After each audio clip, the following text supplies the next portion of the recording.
Hello বন্ধুরা, আপনারা সবাই ভালো আছেন।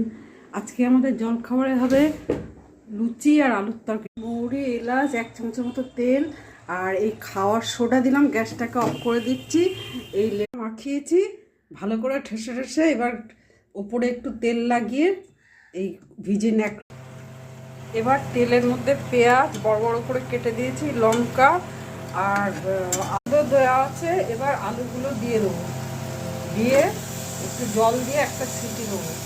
এই যে ভাজা মশলা, হিং, চিনি আর 1 পিস গরম মশলা, এটা দিয়ে দেবো। তেলে জিরে সর্ষে ফোড়ন দিয়েছি, এই কারি পাতা রয়েছে আর এই ফোড়নটা এগুলো দিয়ে দিলাম, আর এই ধনে পাতাটা দিয়ে দিলাম। এই যে লুচি ভাজছি, এই কয়েকটা ভাজা হয়ে গেছে। এই যে লুচি আলুর তরকারি হয়ে গেছে, দারুণ খেতে হয়েছে।